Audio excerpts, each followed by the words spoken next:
I'm so excited today to share with you Jewelry by Chanel by Patrick Mauriés.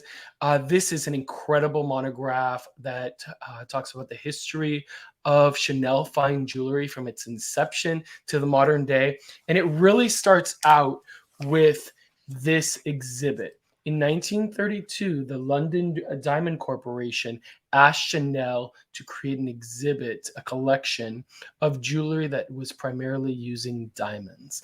And this was the inception point for Chanel fine jewelry. And Patrick Mauriés has done an amazing job compiling the historical artifacts and some amazing photos of that exhibit. And I think that that is really kind of what shines in this book. And you see what an incredible exhibit this was. This is Coco Chanel in her home. This was revolutionary to have a show that was inviting people into her home. She was already considered one of the great tastemakers of history. The head of her incredible fashion line that had changed and created the modern woman. But there's a couple of things here that you can see right away. One is here's Chanel. I think that this is the Duke Fulco de Verdura, who was designing jewelry with Chanel at the time and would end up founding his eponymous brand later on, Verdura. And you see in these glass cases on columns, these mannequins. These are called wax mannequins. And this was really already controversial. At that point in time, jewelry was already accustomed to being displayed on black velvet. So she went back into history, back to and found 19th century wax mannequins, which were really realistic looking.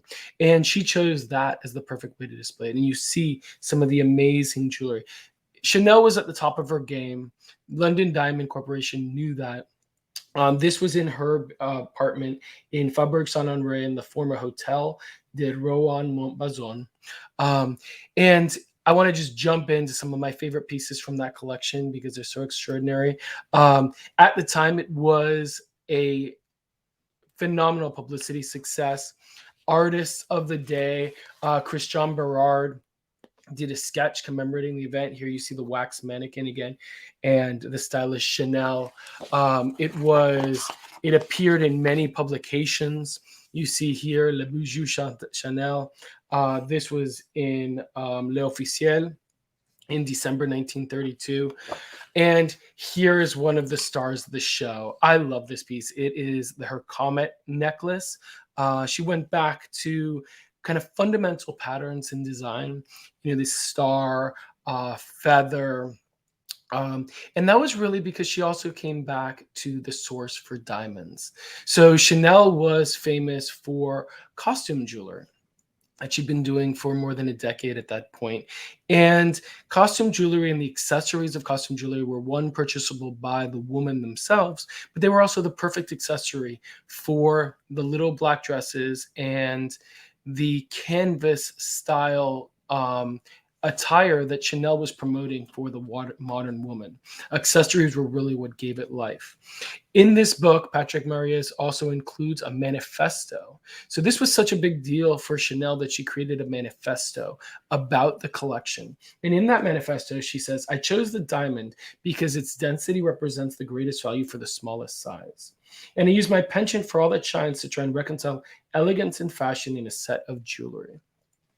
And this was right after the Great Depression. This was in the Great Depression, right after the stock market crash. And she really needed to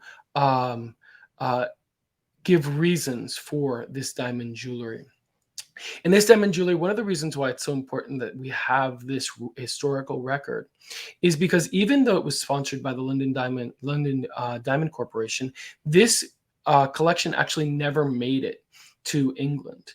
And it was because of the duties of British customs that were just onerous. So it never actually traveled. And then the Vendôme jewelers, the traditional fine jewelry jewelers, kind of put up a revolt and made sure that all of this jewelry, the majority of this jewelry, was broken up. So these photos are one of the only artifacts that we have, these photos by Robert Bresson, who commemorated the exhibit. Here you see another drawing. This is from Women's Wear Daily. And you see here the comet necklace. And one of my favorites, the fringe and the bow tie. Here's a photo by Robert Bresson of that fringe necklace. I love the implicit movement. This was mind-blowing at the time. So Chanel chose to use as little metal as possible to hold the diamonds and really make the diamonds a star of the show. She also chose not to use small diamonds. So all of our pieces have diamonds that are valuable. And I think that this probably set the prototype for diamond jewelry today, where the diamond is king. You also have that same one, the fringe bracelet. This is probably my favorite piece in the entire show.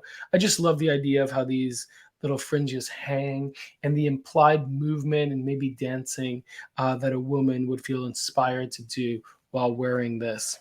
The last one that I want to share with you, you can see on this very chic wax mannequin, leopard coat, leopard hat. You see this amazing piece? And here in a photo by Robert Bresson commemorating it. So chic, so elegant, diamonds as king. I really want to thank Patrick Mauriés for doing such amazing detailed research for this really world-changing 1932 collection of Chanel. But the book actually shows the entire history, even through the modern day, of Chanel's fine jewelry. And as such, it's great for any lover of Chanel, anyone that loves designer jewelry, and particularly for lovers of jewelry history.